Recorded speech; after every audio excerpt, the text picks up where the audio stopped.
জি, আসসালামু আলাইকুম রহমতুল্লাহ বারাকাতু ও আমার খুশাতু। সবাইকে অসংখ্য ধন্যবাদ। সম্মানিত ভিউয়ার্স, এক বিখ্যাত দার্শনিক ছিলেন, পণ্ডিত ছিলেন। উনি দেশ ভ্রমণে বের হলেন। দেশ ভ্রমণ করতে গিয়ে এক পর্যায়ে উনি এক নদীর তীরে এসে উপনীত হলেন। নদীর ওপারে যাওয়ার প্রবল ইচ্ছা ওনার জাগলো। উনি ওপারে যেতে চাইলেন। ওপারে যাওয়ার একমাত্র বাহন ছিল নৌকা। উনি এক পর্যায়ে নৌকাতে চড়লেন। নৌকাতে চড়ে উনি হঠাৎ মাঝি ওনার দৃষ্টিগোচর হলো। মাঝিকে উনি কিছু প্রশ্ন করতে লাগলেন। মাঝির কার্যকলাপ ওনার দৃষ্টি আকর্ষণ করলো। উনি মাঝিকে প্রশ্ন করলেন যে, হোয়াট ইজ ইউর নেম? মাঝি নাচুরবান্দা, উনি অশিক্ষিত লোক। উনি কিছুক্ষণ থমকে গিয়ে ওনাকে উত্তর দিল যে, জনাব, আপনি আমাকে বাংলায় প্রশ্ন করুন, আমি ইংরেজি বুঝি না। প্রতি উত্তরে উনি বললেন যে, আপনি কতদিন ধরে এই পেশায় জড়িত? মাঝি বলল, আমি 20 বছর যাবত এই পেশায় কাজ করি। উনি অহংকার বশত, উনি একটু অহংকারী লোক ছিলেন। উনি নিজেকে খুব বড় জ্ঞানী মনে করতেন। অহংকার বশত উনি মাঝিকে বললেন, আপনি নৌকা মাঝি এত বছর ধরে নৌকা চালান, আপনি ইংরেজি জানেন না? তাহলে তো আপনার জীবনের অনেক ত্রুটি আছে। আপনার শিক্ষাগত যোগ্যতা যেহেতু নাই, আপনার জীবনের আটানাই মিশা। উনি এই কথা বলে, জীবনের আটানা মিথ্যা এই কথা বলে অহংকার বশত, অহংকারী ভাব নিয়ে উনি আর ওনাকে প্রশ্ন করলেন না। উনি দাঁড়িয়ে রইলেন। এক পর্যায়ে প্রচন্ড ঝড় শুরু হলো।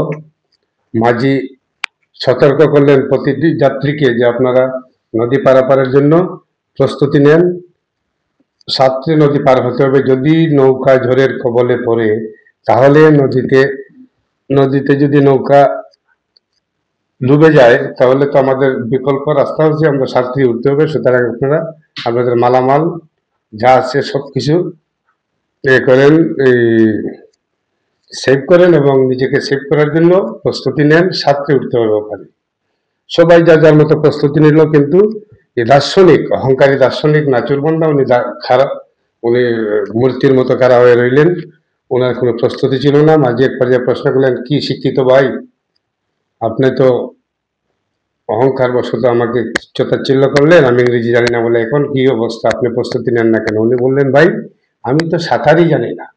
দার্শনিকের মুখ থেকে যখন মাঝি শুনলো, বা মাঝি উত্তর পেল যে দার্শনিক কোনো সাঁতারই জানে না, তখন দার্শনিককে মাঝি বলল যে, সরি, আপনি তো শিক্ষিত লোক, আপনি তো সাঁতার জানেন না, কিন্তু এই মুহূর্তে আপনি যে বিপদে পতিত হবেন, আপনার সামনে যে মহাবিপদ আসছে, আপনি যদি সাঁতার জানেন না, তাহলে তো আপনার জীবনের 16 আনাই মিছা। তো ভিউয়ার্স, আমাদের চারিপাশে অনেক উচ্চশিক্ষিত লোক আছে, অনেক হায়ার এডুকেটেড পার্সন আছে, যাদের অহংকার অনেক বেশি। আমি মনে করি যে সমস্ত লোক অহংকার অহংকারীদেরকে আল্লাহ পছন্দ করেন না। আল্লাহ তাআলা কোরআন শরীফে সাফ জানিয়ে দিয়েছেন, অহংকারী ব্যক্তি কখনো যত বড় আমলদার লোক হোক না কেন, যত বড় ইলিম হোক না কেন, যত বড় জ্ঞানী হোক না কেন, যার ভিতরে ন্যূনতম অহংকার আছে, সে কখনো বেহেশতে প্রবেশ করতে পারবে না। এটা হাদিসের কথা। আমাদের জাগতিক যে জ্ঞান, দুনিয়াবি যে জ্ঞান, এই জ্ঞান, আমি মনে করি যে একজন মানুষ যদি রাষ্ট্রবিজ্ঞান অনার্স করে রাজনীতিবিদ হয়, রাষ্ট্রবিজ্ঞান অনার্স মাস্টার্স, অথবা হায়ার এডুকেটেড পার্সন, একজন ধরেন আলিম, ধরেন একজন বড় মৌলানা, ধরে নিতে পারেন আপনি একজন বড় প্রফেসর, যে লাইনে জ্ঞানী হয় না কেন, যে লাইনে যত বেশি জ্ঞান অর্জন করে না কেন, মানুষের প্রতিটা মানুষের মূল জ্ঞান হচ্ছে কাণ্ডজ্ঞান। কোনো কারণে যদি কোনো মানুষের কাণ্ডজ্ঞানের রিস্ক কমে যায়, কাণ্ডজ্ঞান যদি ড্যামেজ হয়ে যায়, ডাউন হয়ে যায়, তাহলে পৃথিবীর কোনো জ্ঞান তাকে আর রক্ষা করতে পারবে না। সুতরাং বলার ক্ষেত্রে, লেখার ক্ষেত্রে, চলার ক্ষেত্রে আমরা সবাই একটু সজাগ থাকি, সতর্ক থাকি, কাণ্ডজ্ঞানকে সদা সর্বদা জাগ্রত রাখি, এই আশা প্রত্যাশা রেখে আজকের মতো আপনাদের কাছ থেকে বিদায় নিলাম।